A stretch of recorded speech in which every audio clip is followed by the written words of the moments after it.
Pretend to be my girlfriend. But his one rule left her breathless. Hello everyone. Before we begin today's story, I have a small favor to ask.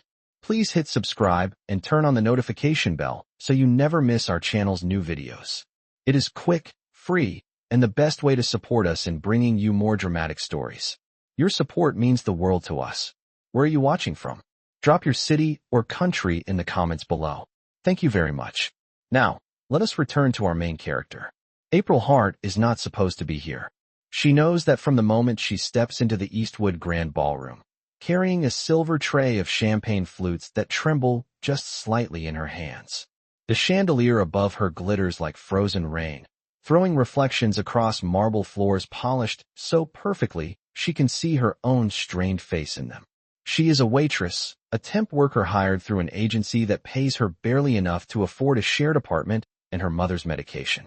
This is the world of the wealthy, the untouchable, the powerful. People like her are meant to blend into the wallpaper, not to be noticed. But tonight, something unusual happens. As April moves through the crowd, she hears a man say, almost lazily, "You spilled on me." Her heart jumps. She freezes. Except she did not spill. She is standing 3 feet away from him. Her tray is perfectly balanced. Nothing has fallen. A few wealthy guests glance over, curious, judging, eager for someone else's humiliation to entertain them. April turns her head and meets the eyes of the man who spoke. He is tall, sharply dressed, and impossibly calm, like he has rehearsed this line long before saying it. There is no stain on his suit, no accident, no reason for the accusation. For a moment she wonders if it is a test, or a trap, or simply cruelty disguised as a joke. "No, sir," she says quietly. "I did not spill anything." He holds her gaze without blinking, as if waiting for her to back down. But she does not. And then, oddly, inexplicably, he smiles. Not a friendly smile, a knowing one. Before she can react, a voice calls out from across the ballroom. "Miles, the board is waiting. They want your answer." Miles. So that is his name. He turns, but not before giving April one more unreadable look. Then he walks away, leaving her with the unsettling feeling that she has just been pulled into someone else's game without warning or consent. She does not know that Miles Whitmore is the youngest billionaire in the city. She does not know that tonight, of all nights, he is under immense pressure to present a serious relationship to secure his inheritance and position as chairman. She does not know that his family expects him to be someone he is not. And she certainly does not know that Miles has just made a reckless decision that will change her life forever. Hours later, after the guests have eaten, drunk, flirted, and judged everything within reach, April runs her final round of clearing glasses. Her feet ache. Her back throbs. Her mind is still replaying that strange moment with the man named Miles. She steps into the back hallway, a quiet corridor behind the kitchen reserved for staff. She sets down her tray, rubs her temples, and plans to clock out and catch the last bus home. Her mother's prescription is due in 2 days, and she still needs $120 she does not yet have. She hates letting her mother see her worry, so she hides every bill in the bottom of her worn-out bag, hoping no one else notices the stack piling up. She turns around, and Miles is standing there. She almost drops the tray. "Sir, you are not allowed back here," she says softly. "This area is for employees only." He does not respond right away. His eyes sweep over her uniform, her tired posture, the stain on her sleeve from a spilled soda earlier, the way she tries to straighten her shoulders to look more composed than she feels. Something about his stare makes her pulse quicken, not out of attraction, but out of uncertainty. His presence fills the narrow hallway, cold and intense, like the air shifts around him. "I need a favor," Miles says. April blinks. "From me?" "Yes." She lets out a quiet, nervous laugh. "Sir, I just serve drinks." "Not tonight," he replies. He reaches into his jacket and pulls out a folded document. Thick, crisp, unmistakably legal. The kind of paper that could never belong in her world. "I want you to pretend to be my girlfriend," Miles says in a low, controlled tone. "Just 30 days. April stares at him, confused, certain she has misheard. The exhaustion in her bones makes the situation feel surreal, as if she has stepped into someone else's dream or someone else's mistake. "Why me?" she asks. He meets her eyes like the question annoys him. "Because you are real." You do not belong in their world, which means no one will question your motives. And because you looked me in the eye tonight when everyone else pretended not to see me. Her breath goes still. Miles unfolds the papers, revealing a contract with her name already written at the top. You will be paid $1 million. Her knees nearly give out. Then he says the rule that will haunt her. There is one condition. You are not allowed to fall in love with me. And the world around her goes silent. April does not speak at first. The hallway feels too narrow, the air too still, and her own heartbeat too loud inside her ears. Miles Whitmore stands in front of her like a man delivering news of a sentence rather than a proposal. The contract in his hand gleams under the fluorescent lighting. The crisp edges a stark contrast to her trembling fingers. $1 million. April repeats softly, as if saying it out loud will confirm that she has not imagined it. Yes, Miles says, his voice steady, without hesitation. She lets out a shaky breath. $1 million would pay for her mother's treatment. The overdue rent, the debt notices, the medical equipment, the nights she has stayed awake wondering how to stretch $20 into a week's worth of groceries. $1 million would erase fear. But it would also come with a price. She lifts her chin. Why would you pay a stranger that much money? Miles does not flinch. Because I cannot choose someone from my world. They want something from me. They always do. You. He studies her for a moment, his gaze sharp but not cruel. You looked me in the eye when I accused you of something you did not do. That was strange, she replies honestly. It was honest, he counters. She does not know what to do with that answer. Part of her wants to run, grab her bag, and leave this building forever. Another part of her wants to rip the contract in half and never look back. But the most desperate part of her, the one that has watched her mother grow weaker every week, knows she cannot ignore the possibility that this unbelievable offer is real. Miles hands her the contract. Read it. April hesitates before accepting the paper. Her hands tremble as she unfolds it. The document is longer than she expected, filled with clauses, dates, and the unmistakable signature of a high-end attorney. She sees her own name, already typed neatly, as if her fate were decided before she even stepped into this hallway. 30 days. 5 public events. 1 consistent narrative of affection. No interviews. No personal disclosures. And the one rule repeated at the bottom, almost taunting her. You are not allowed to fall in love with me. She swallows the knot in her throat. This is insane. Miles's voice remains calm. So is my family. He takes a small step closer, not threatening, but undeniably powerful. My inheritance review is in less than 1 month. They want proof that I am stable, that I am invested in something beyond business. They want a relationship, a partner. I refuse to let them choose that person for me. You will help me stop them. April looks at the contract again. 30 days. A lie wrapped in luxury. A performance for the wealthy. A secret she would have to carry alone. But then she thinks of the unpaid bills hidden under her mattress. The voicemail from the pharmacy saying they cannot hold her mother's medication any longer. The way her mother smiles through the pain as if trying to protect her from the truth. Her voice cracks. $1 million could save her. Miles nods once. Yes, it could. There is no softness in his tone. No manipulation. No false sweetness. Only truth. Cold, sharp, undeniable. He knows exactly what he is offering. And he knows she cannot ignore it. April closes the contract and holds it against her chest. I need time to think. You have until midnight, Miles says. After that, I move on to a different solution. She almost laughs at the absurdity of it. Midnight. As if her entire life can be decided in the time it takes for a clock to strike 12.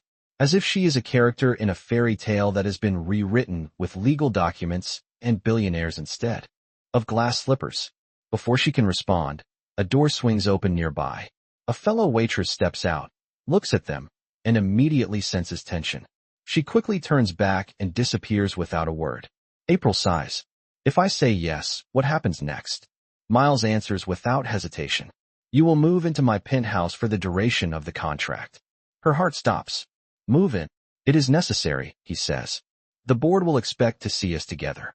My family will check. They always do. April feels her stomach twist. She can barely afford her tiny shared apartment, and now he is talking about moving her into a penthouse as if it is a simple item on a checklist. She whispers, this does not feel real. Miles does not smile, but something in his expression softens by a fraction. It is real. Every part of it. How do I know you are not dangerous? She asks. You do not, he replies honestly. And I do not know if you are. But we are about to sign a contract that keeps us both trapped together. Trust is not the starting point. It is the requirement. She looks up at him again. Her voice is barely audible. And the rule. He meets her gaze. The rule protects us both. She does not ask why he needs protection. She can see it now, the cracks behind his stoic mask. A man with too much pressure, too many expectations, too many people waiting to watch him fail. April closes her eyes for a long moment. When she opens them, her decision is made.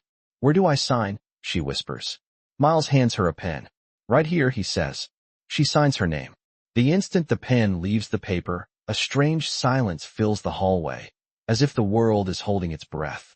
April feels something shift inside her, something irreversible. Miles folds the contract with practiced precision. Your new life begins tomorrow, he says.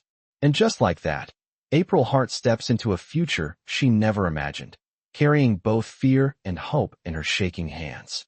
April stands completely still as the footsteps move closer, each one echoing through the penthouse like the slow ticking of a clock counting down to an unfamiliar future.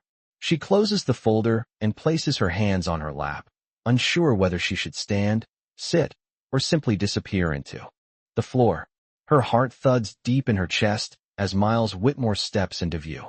He is no longer wearing the suit from the night of the gala. This time he is dressed casually, dark slacks, a fitted charcoal sweater, sleeves rolled up just slightly. His hair is tousled in a way that feels intentional, yet effortless. Still, nothing about him is relaxed. He carries the same controlled presence she remembers, the same sharp focus she felt in the hallway, as if he is a man who never moves without purpose. Good morning, Miles says. April swallows. Good morning. Teresa gives a small nod. Mr. Whitmore, she has reviewed the primary guidelines. Miles's eyes flick toward April. And I am processing. April manages. He sets a folder on the table. There is more. April's shoulders sink slightly. Of course there is. Miles takes the seat across from her. But even sitting down, he feels like a force she cannot fully read. Teresa stands near the window, hands clasped, as if ready to take notes on whatever April says next. You signed a contract, Miles says. But understanding the agreement is different from memorizing the narrative. We need to make sure you can carry this role convincingly. This is not a role, April says before she can stop herself. This is my life now. For the first time, something faint crosses his expression. Not guilt, not sympathy, more like recognition. Yes, he says quietly. It is. He opens the folder and slides a sheet across the table. It contains a list of common questions from press, board members, and society circles. Each question has a recommended answer. How did you meet? At an art gallery. What drew you to him? He seemed quiet, lost in thought. I felt comfortable around him. Why have you kept the relationship private? We want to protect something meaningful. April reads each line slowly. You want me to lie on command. You are not lying, Miles replies calmly. You are telling the version of the truth that protects us both. What truth, she asks. That neither of us asked for this, he says. But we both need something that only the other can provide. April closes her eyes for a moment. She can feel the weight of every responsibility pressing down on her chest. She thinks of her mother, the fragile voice, the hospital bills, the fear of losing the only family she has left. When she opens her eyes again, her voice is steadier. All right, tell me what I need to know. Miles nods once. Good. He hands her another page. This one contains behavioral expectations. You must not flinch when cameras flash. You must not hesitate when I take your hand. You must not appear overwhelmed by luxury. You must not contradict the narrative. You must not allow personal emotion to interfere with the arrangement. April breathes slowly. You really have thought of everything. I have to, Miles says. People watch me, April. They dissect everything. They wait for weaknesses. And I am supposed to be what? She asks. A shield. A partner, he replies. A temporary one. The word lingers in the air. Temporary. Teresa steps forward. Mr. Whitmore, the stylist team will arrive in 30 minutes. Ms. Hart will need time to prepare. April looks down at her jeans and second-hand shirt, feeling painfully out of place among the marble floors and glass walls. A stylist team? For me? Miles nods. You have a public role. You need to look the part. She forces a breath. Right. He studies her for a long moment. You will be fine. It sounds almost reassuring. Almost. Then his phone buzzes. He glances at the screen, frowns, and stands. I need to take this call. Stay with Teresa. She will walk you through the rest of the expectations. Before he leaves, he pauses. This will not work unless you trust me. April meets his gaze. I am trying. That is enough for now, he says, and disappears into another room. Silence fills the space he leaves behind. Teresa clears her throat softly. You should know something, Miss Hart. Mr. Whitmore does not do this. He does not bring strangers into his life. He does not bend rules. He does not share his world.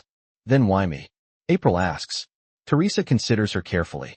Because you looked him in the eye without fear. People in this world rarely do that. April does not know whether to feel honored or terrified. She looks out the window at the sweeping skyline, high enough that the clouds seem to brush the glass. For the first time, she wonders how many people have stood here before her. How many have stepped into this world without belonging to it? How many walked away, unchanged? And how many walked away broken? A quiet question rises inside her, fragile but impossible to ignore.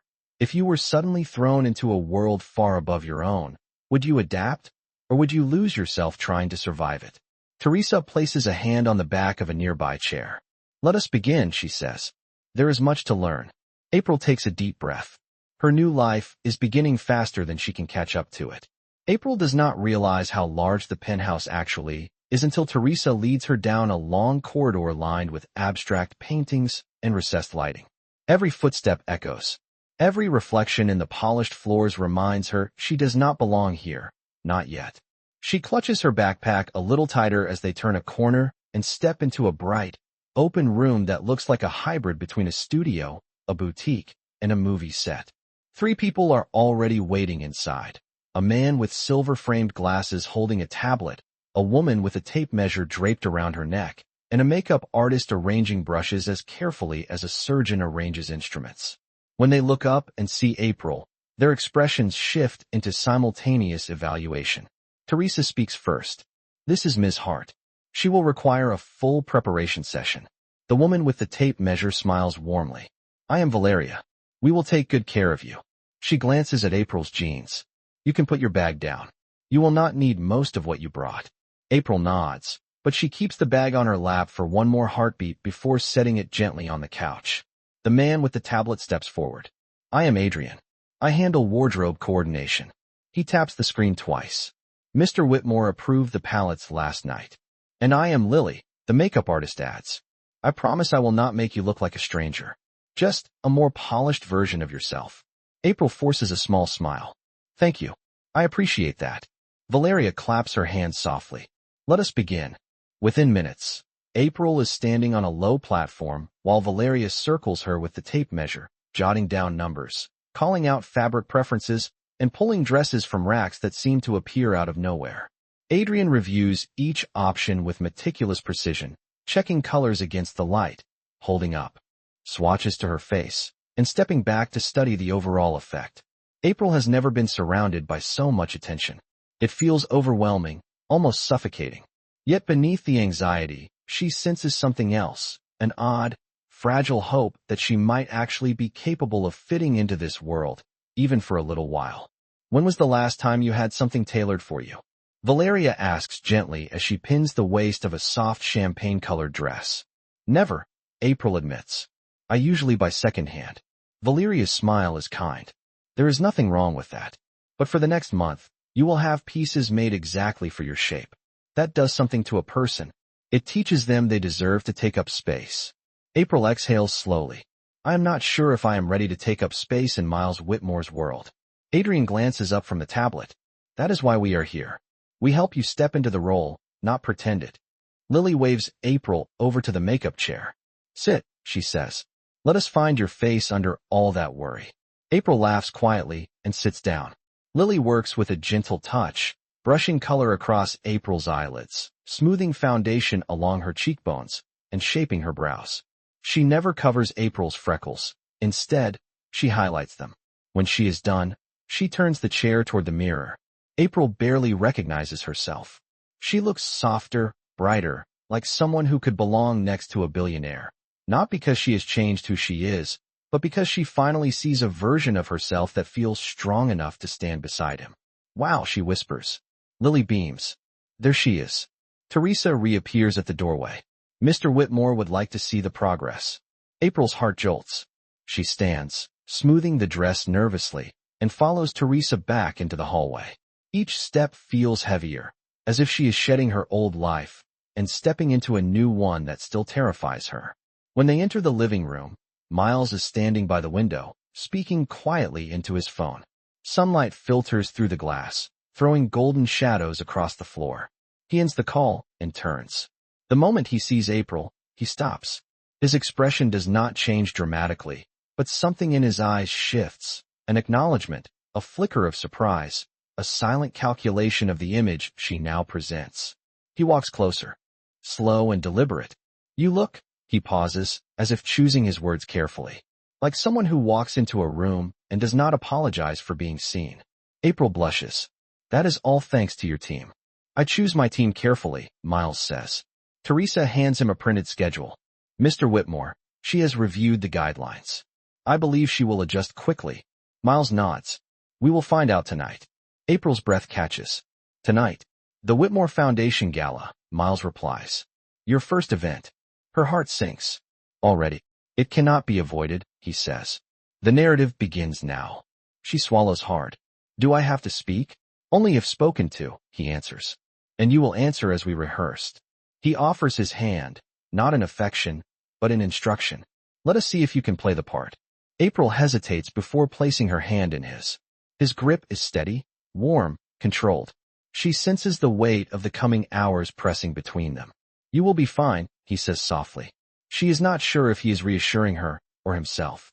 For the first time that day, April glances at the city through the window.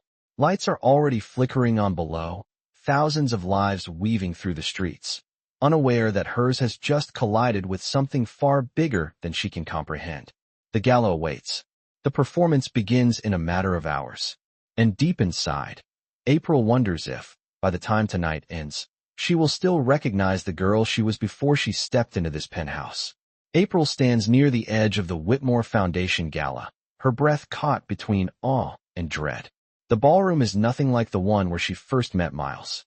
This one is bigger, brighter, grander.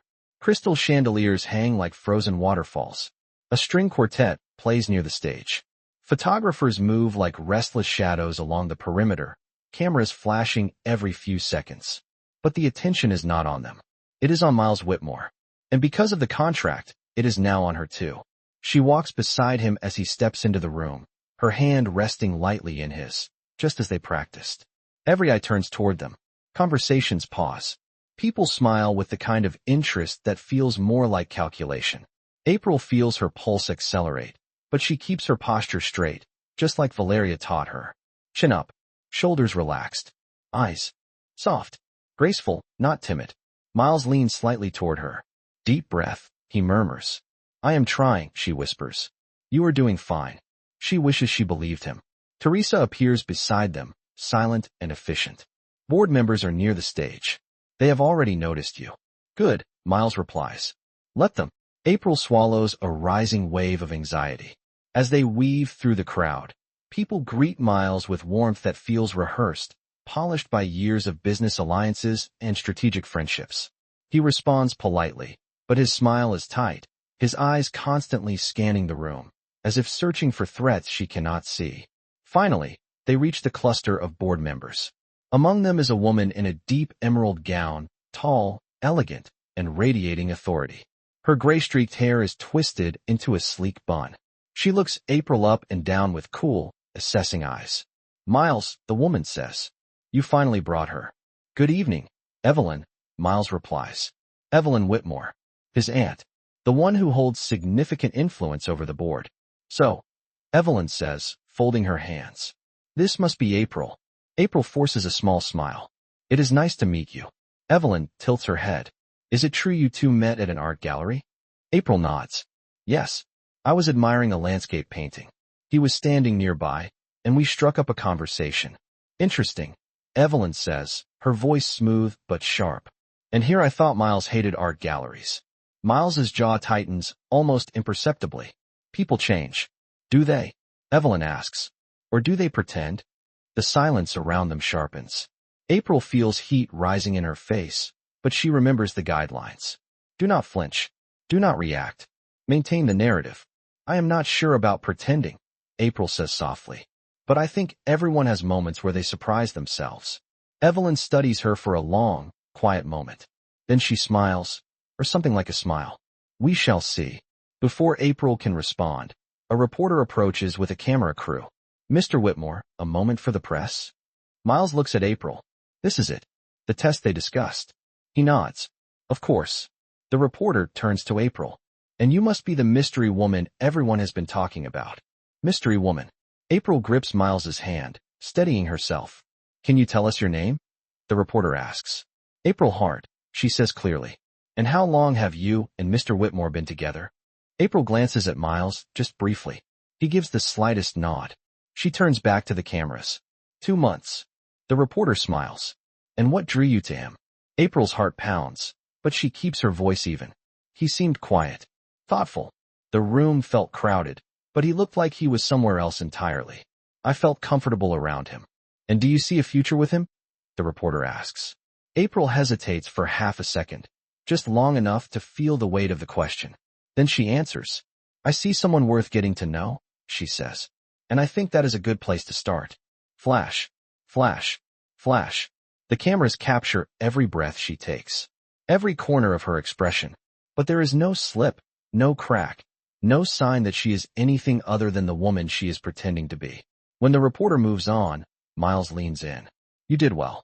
April exhales shakily. I was terrified. I know, he says quietly. But you still did well. A server passes by with a tray of sparkling wine. Miles releases her hand just long enough to take 2 glasses. He offers one to her. Drink. You earned it. April takes it, fingers brushing his briefly. I hope I did not embarrass you. You held your ground, he replies. That is more than most people do around my family. Before she can respond, a man in a navy suit approaches. His smile is sharp, his movements confident, and the way he looks at April makes her skin prickle with discomfort. You must be April, he says, extending a hand she does not take. I am Daniel Rourke, Miles's business partner. On occasion, his critic. Miles's posture stiffens instantly. Daniel ignores the warning tone. His eyes remain on April. You look lovely tonight. It is surprising, considering. He stops, pretending to search for a polite word. April feels embarrassment creep into her chest. Miles steps between them. Considering what? Daniel smirks. Nothing. Forget I said anything. He walks away before Miles can respond. April forces a breath. I guess not everyone is happy to see me here. Miles turns to her, his voice lower, more controlled. People who live off rumors are threatened by what they cannot define. Do not let him get to you.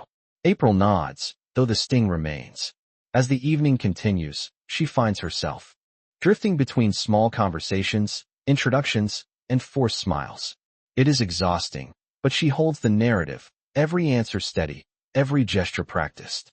And as she catches her reflection in a mirrored column, a woman in a champagne dress, standing beside a billionaire who watches her with something unreadable in his eyes, she realizes she is not failing. She is surviving. And maybe, just maybe, she is starting to believe she can belong in this world, even if the belonging is only borrowed. The gala winds down shortly before midnight, but April feels as if she has lived an entire week inside a single evening. Her cheeks ache from polite smiles. Her feet throb in the heels Valeria insisted she wear. Her mind is still replaying every word she said in front of the cameras, praying she did not break the narrative or embarrass Miles in front of people who watch his every move. When they finally step outside into the cool night air, April lets out a breath she has been holding for hours. The city lights shimmer across the pavement, and for a moment she allows herself to simply breathe. Miles places a hand on her back, a light touch, but deliberate. You handled yourself well tonight. Thank you, April says, though her voice is soft, almost weary. I felt like I was going to forget everything and ruin the entire plan. You did not, he replies. You stayed calm. You answered clearly. You proved to them that we are believable. She looks up at him. Believable or convenient? Miles does not answer immediately. Instead, he opens the car door for her, a gesture that throws her off balance because it feels surprisingly gentle. She climbs in, and he joins her on the other side. The city blurs quietly past the windows as the car pulls away from the gala. Silence settles between them, not tense, but fragile.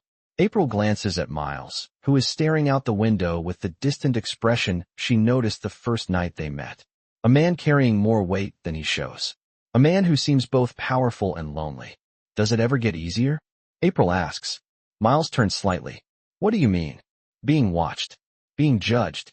Pretending you are fine even when you are not. He studies her for a moment, as if surprised she recognized anything beyond his surface. No, he says finally. It does. Not get easier. April looks down at her hands. Then why do you allow it? Because I do not have a choice, Miles replies. My position, my family, my company, everything I have built depends on how I am perceived. If I stumble, they will use it against me. And the contract? She asks quietly. Is this pressure the reason you needed me? Miles hesitates, long enough to reveal more truth than his words ever could. Partly, he says, but not entirely. April turns to him fully. Then what is the other part? His jaw tightens. The car interior grows still. For a moment she thinks he will shut down the conversation, as he often does. But instead he exhales, almost reluctantly. You asked earlier why I accused you of spilling on me, he says. Why I chose you. April nods slowly. I saw everyone else in that ballroom looking past me, Miles says. Pretending they cared. Pretending they wanted something real. But you did not pretend. You were honest. Even when it would have been easier to apologize and disappear. April's chest tightens. That still does not explain why you need someone like me. It explains more than you think, Miles says. When your life is filled with people who lie for profit, honesty becomes a rare commodity. She does not know what to say to that. The car pulls into the private garage beneath the penthouse. Miles steps out first and waits for her. April follows, nerves tugging at her chest as they enter the private elevator. The doors close, leaving them in a confined space filled with silence and unspoken tension. Miles looks straight ahead. There is something I need to tell you. April tenses. What is it? He glances down at his hands. Tonight might have gone smoothly, but the board is not convinced. They will monitor us more closely. My family will test us. People like Daniel Rourke will attempt to provoke reactions. He pauses. Our act needs to be flawless. April nods. I understand. No, Miles says gently. You do not. He steps closer, close enough that his voice drops to something almost intimate. You cannot flinch when they push you. You cannot retreat when things become uncomfortable. If you do, they will tear you apart. April swallows hard. And what about you? Will you protect me? Miles meets her gaze. Yes. A spark of warmth spreads through her chest. But you also have to protect yourself, he adds. This world will test you. The elevator doors open. They step into the penthouse, lit only by the glow of the city beyond the glass windows. The room feels quieter than usual, softer somehow. April crosses her arms gently, feeling exposed under the weight of everything he has said. I will do my best, she whispers. Miles walks past her, but stops after 2 steps. He turns slightly, his profile outlined by the city lights. One more thing, April. She looks up. He hesitates. Only a breath, but it is the first sign she has ever seen of uncertainty from him. You asked me earlier why the rule exists, he says. Why falling in love is forbidden. April's heart tightens again. Miles's voice lowers.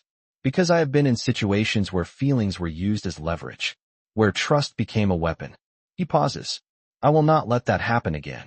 April wonders, not for the first time, what pain hides beneath his calm exterior.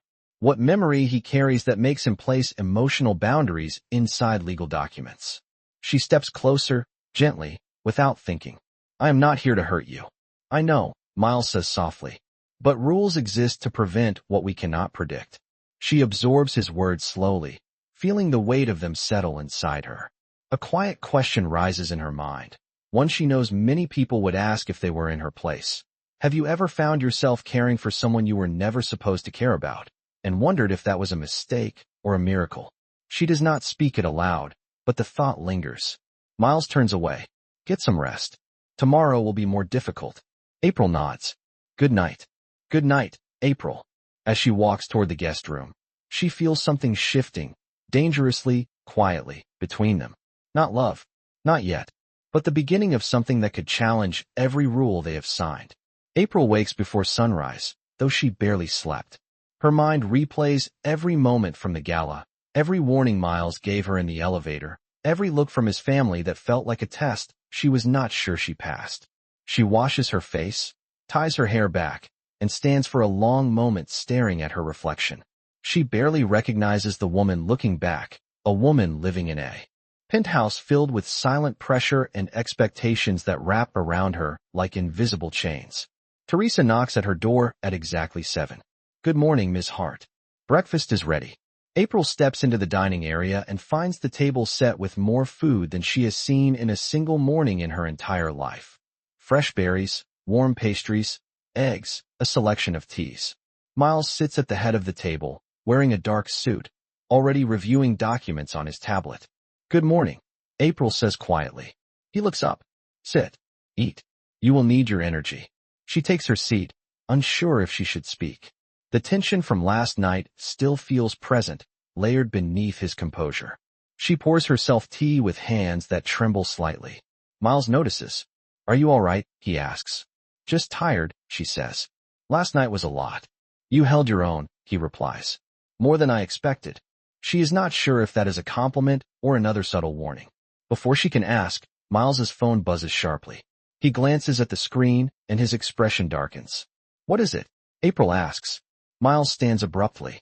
I need to take this. He steps into the hallway, closing the door behind him.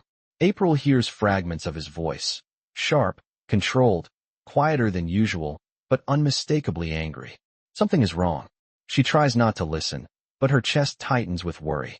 After several minutes, he returns, jaw tense. Miles, she asks softly. He does not sit. Instead, he runs a hand through his hair, pacing once before stopping in front of her. We have a problem. April's heart stutters. What happened? Someone leaked information, he says. About you. Her stomach drops.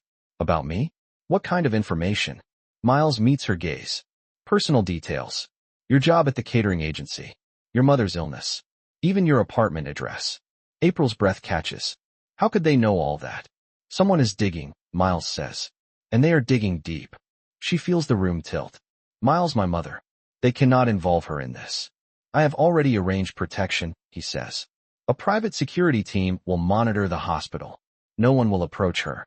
April covers her mouth, overwhelmed by fear and gratitude at the same time. Thank you. But who would do this? And why?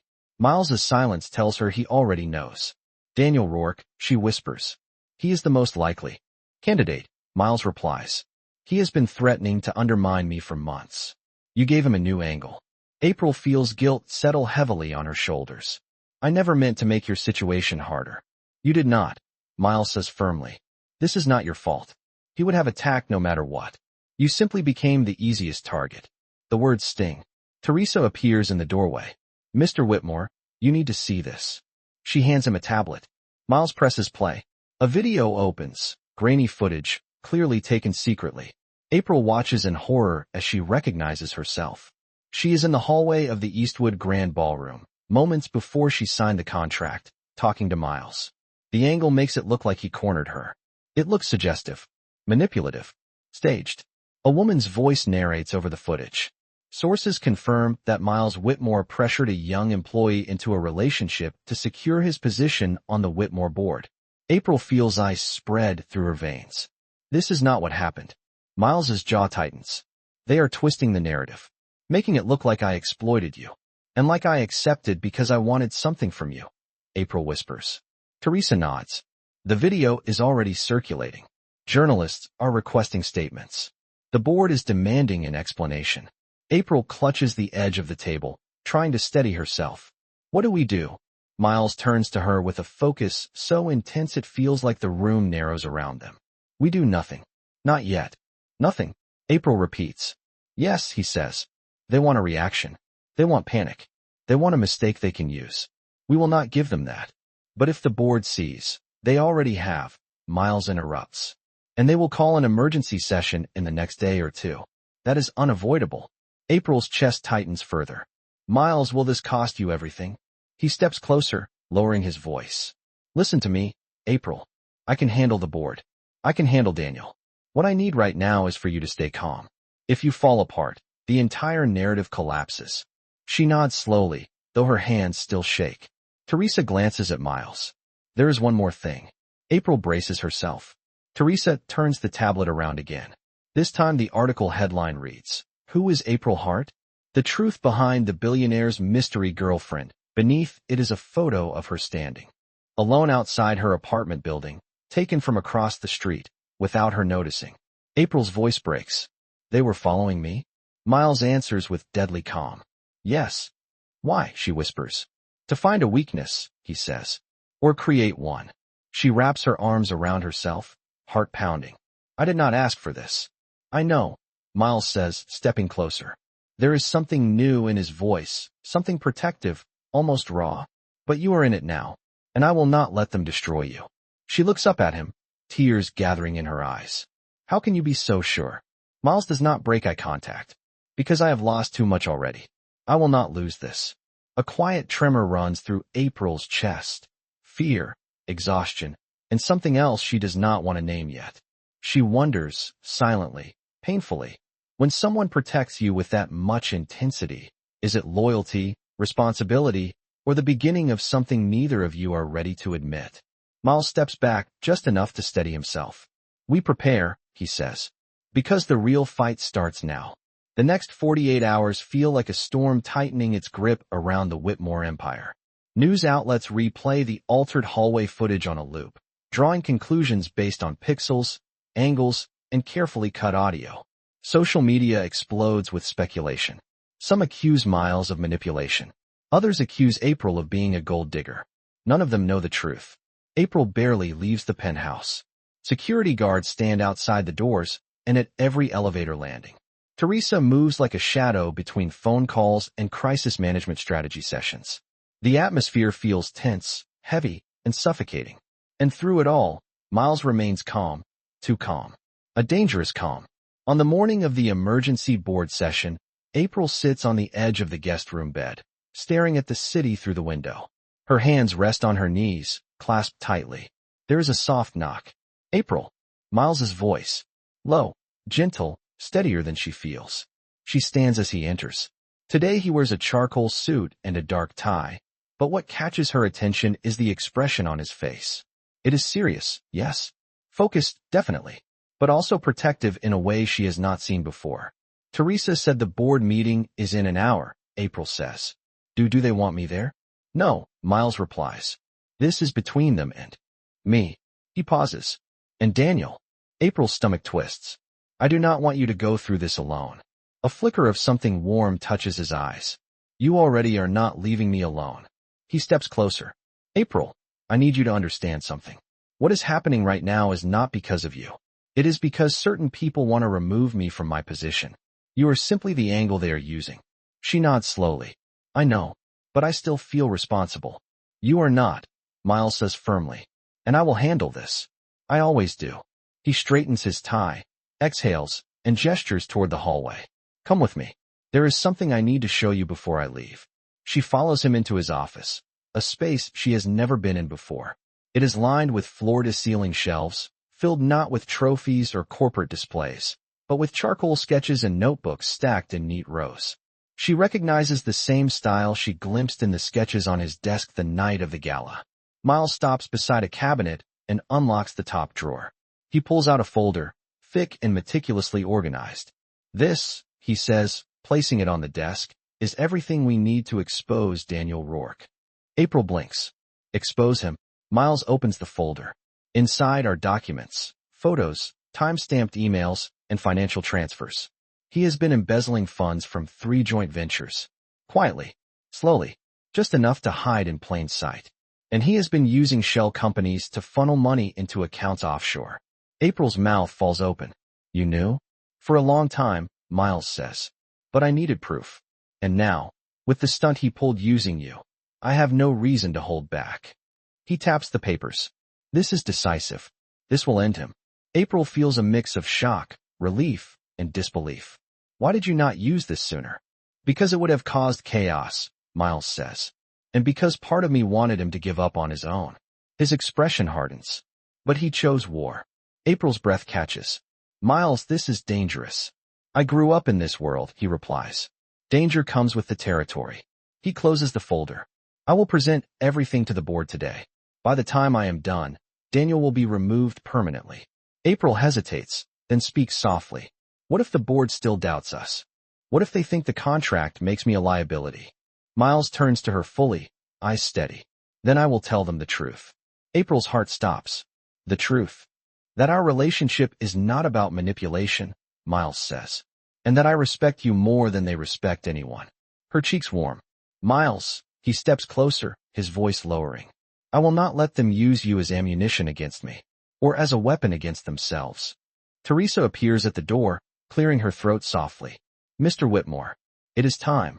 Miles nods once, then looks at April. Stay here. I will return as soon as the board session ends. April watches him walk away, every step measured and confident. She wants to call after him, to tell him to be careful, but the words lodge in her throat. Hours crawl by. April sits on the living room sofa, staring at the muted television screen, unable to focus on anything. Teresa moves in and out of the room, checking her phone constantly. The security guards remain at their posts. The penthouse feels too quiet, too still, as if the world outside is holding its breath. Finally, the elevator dings. Miles steps out. April stands instantly. His expression is unreadable at first, but then his shoulders relax. The tension in his jaw softens. There is exhaustion in his eyes, yes, but also triumph. It is done, he says. April releases a breath she did not know she was holding. What happened? The board reviewed everything, Miles says. The footage, the leaked information, Daniel's involvement, and the evidence I presented. He exhales. They voted unanimously to remove him. He will face legal charges. April covers her mouth. Miles, that is incredible. It was necessary, he says. She steps toward him. And what about us? What did they say about this arrangement? Miles meets her gaze, and something gentle settles in his expression. They accepted it. April's eyes widen. They did. Yes, he says quietly. Because I told them exactly what I needed them to hear. What did you tell them? She whispers. That for the first time in years, Miles says, I am with someone who is not using me. April's breath slips out in a soft tremble. He steps closer, voice dropping into something raw. I told them that I chose you deliberately. Because you grounded me. Because you saw me. Because you were honest when everyone else chose convenience. Her chest tightens with emotion she cannot control. Miles, she whispers, that is not something you say for a performance. He shakes his head. It was not a performance. A silence settles between them, charged, warm, undeniable. It is not love. Not yet. But it is the truth. A truth strong enough to change the direction of everything that comes next. For a long moment, April cannot move. The room feels suspended in soft, stunned silence, broken only by the distant hum of the city far below the penthouse windows. Miles stands in front of her, not as the billionaire whose world she entered by accident, but as a man who has finally stopped hiding behind logic, contracts, and carefully constructed walls. She takes a small step toward him. Miles, what happens now? He exhales slowly, as if the answer has been sitting in his chest for days, waiting to be spoken. Now, he says softly, the lies end. The contract ends. Everything ends, except the truth. April's pulse quickens. And what is the truth? He holds her gaze, steady and vulnerable. That somewhere in the chaos, I stopped seeing you as an arrangement. I stopped seeing you as a shield. I stopped seeing you as someone temporary. Her breath catches. Miles, he shakes his head gently. Do not say anything yet. You deserve the whole truth. He walks toward the windows, hands in his pockets, shoulders tense as he tries to gather words he is not used to speaking. April follows slowly, stopping a few steps behind him. When Daniel leaked that footage, Miles says, voice low, my first instinct should have been to protect the company, the board, my position. But instead, all I cared about was you. I cared that you were frightened, that your mother was threatened, that someone invaded your life because of me. April feels emotion rise in her chest. You did protect me. I tried, he says. But I realized something during that meeting. I realized that I was not afraid of losing my seat on the board. I was afraid of losing you. April presses a hand to her heart as warmth spreads through her. And when I spoke to the board, Miles continues, I told them something I have never admitted out loud. Not to them. Not to myself. He turns back toward her, eyes steady despite the emotion beneath them. I told them that you have become the only person who sees me without expectation. The only person who speaks to me without fear. The only person who makes me feel human in a world that constantly demands I be perfect. April steps closer. You do not have to be perfect with me. I know, he whispers. That is why I am standing here now. The tension between them shifts. No longer fear, no longer formality, but something tender, delicate, and undeniably real. April takes a breath. Miles the rule. Miles meets her eyes, and a faint, bittersweet smile touches his lips. The rule was a mistake. I thought protecting myself meant controlling everything, including feelings, including you. And now, she asks. Now, he says softly, I want to break the rule. April has no words. She only knows her heart is beating so fast it feels like a confession on its own. Miles reaches into his pocket and pulls out a small velvet pouch. She recognizes it instantly. The simple necklace he gave her at the beginning. The one she returned the night everything fell apart. He opens his hand, revealing the necklace resting against his palm. Do you remember what I said when I first gave this to you? That it was part of the performance. Something to make the story look convincing. April nods gently. Yes. He steps closer, holding the necklace between them. It is not for the performance anymore. It is not to convince anyone out there. His voice softens. It is for you.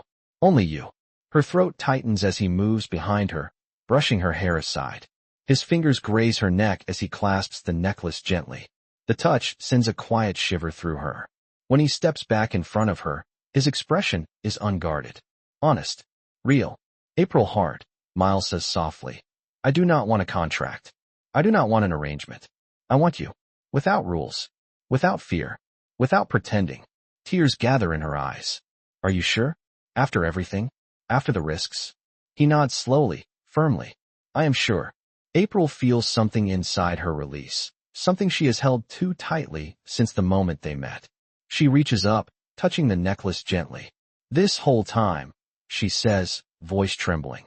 I tried to convince myself that all of this was temporary. That I was here. Only because of the contract. Because you needed someone convenient. But I think I knew all along that something was changing. Not because of the events. Or the rules. Or the money. She steps closer until their faces are only inches apart. But because of you, she whispers. Because you let me see the parts of you nobody else sees.